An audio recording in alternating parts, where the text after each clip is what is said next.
Did you know that the greatest king in Israel's history wasn't born in a palace, but in a pasture? His name was David, a shepherd boy, the youngest of 8 brothers, overlooked by many, but chosen by God.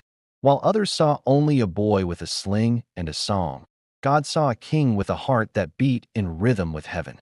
Every night, David would lie beneath the stars, watching over his father's sheep. He wasn't just guarding them. He was learning faith. When a lion attacked, he fought.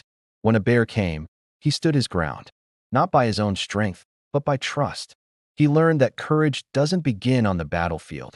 It begins when you believe God is with you, even when no one else is. One day, the prophet Samuel visited his father Jesse's house. God told Samuel, "I have chosen a new king among Jesse's sons." One by one, David's older brothers passed before Samuel, tall, strong, impressive, but God said no to each of them. Then came the youngest, the one still smelling of sheep. And God said, "Rise, anoint him, for this is the one." Oil ran down David's head, marking the start of a destiny no one could have imagined. Years later, Israel trembled before a giant, Goliath of Gath, a warrior over 9 feet tall. For 40 days, he mocked the armies of Israel. But David, bringing food to his brothers on the front lines, heard the giant's words, and something burned inside him. He asked, "Who is this uncircumcised Philistine that he should defy the armies of the living God?" King Saul laughed. His brothers mocked him. But David stepped forward with just a sling and 5 smooth stones. "You come to me with a sword and spear," he declared, "but I come to you in the name of the Lord of hosts." He ran forward, swung the sling, and released the stone. It struck Goliath's forehead, and the giant fell. Silence covered the field, then erupted into the roar of victory. David had defeated the impossible. Overnight, the shepherd became a national hero. But fame often brings envy. King Saul, once David's protector, became his greatest threat. He heard the women singing, "Saul has slain his thousands, and David his 10,000s." Jealousy began to burn like fire in the king's heart. One evening, as David played the harp to soothe Saul's troubled spirit, the king suddenly hurled a spear at him. David dodged it and escaped, running into the wilderness with nothing but his faith and a healthy dose of fear. In the caves and forests, David became a fugitive. A group of men began to follow him, outcasts, soldiers, and the brokenhearted. And though Saul hunted him relentlessly, David refused to harm the man God had once anointed. One night, David found Saul sleeping defenseless in a cave. His men whispered, "This is your chance. End it now." But David only cut a piece of Saul's robe. Later, he called out to the king, "I will not lay my hand on the Lord's anointed." Even in hiding, David's heart remained humble. He would rather wait for God's timing than take the throne by force.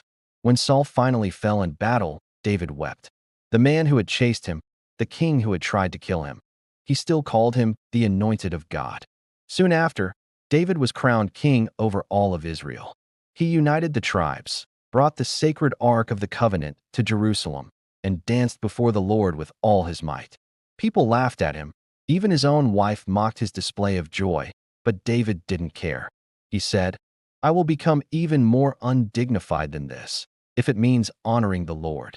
This was the heart that God loved, joyful, unashamed, and full of worship. But even the greatest hearts can fall. One evening, David walked on the roof of his palace. He saw a beautiful woman bathing, Bathsheba, the wife of one of his most loyal soldiers, Uriah. In that moment, desire took root where devotion should have been.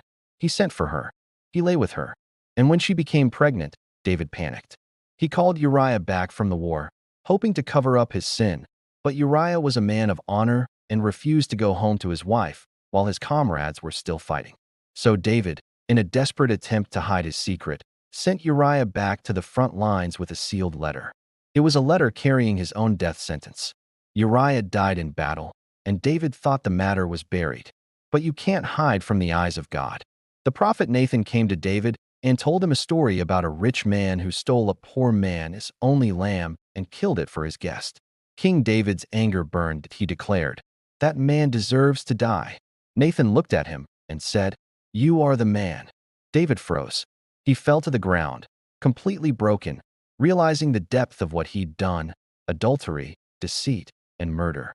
He wept bitterly. He tore his robes, and he cried out to God in Psalm 51, "Create in me a clean heart, O God, and renew a right spirit within me."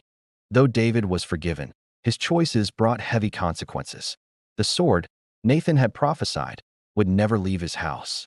His first child with Bathsheba fell ill and died. David wept for 7 days, fasting and praying, but the child did not survive. When he finally stood up, his servants were amazed. He said softly, "I cannot bring him back, but I shall go to him one day." It was the voice of a man who had experienced both the mercy and the justice of God. God gave David another son through Bathsheba, Solomon, a symbol of grace after grief. Through Solomon, the lineage of the Messiah would continue. And though the scars of his past remained, David learned that redemption isn't the absence of pain, it's finding peace in God's forgiveness. He became wiser, humbler, and more compassionate. The same man who once fought lions and giants now battled his own pride and regret. And in the quiet of his chamber, he turned that pain into poetry, the psalms that would echo through eternity. But his troubles weren't over. This time, they rose from within his own bloodline. Absalom, his handsome and ambitious son, turned against him. He stole the hearts of the people, declared himself king, and forced his own father to flee from Jerusalem. David's heart broke, not from losing the throne, but from losing his son's love.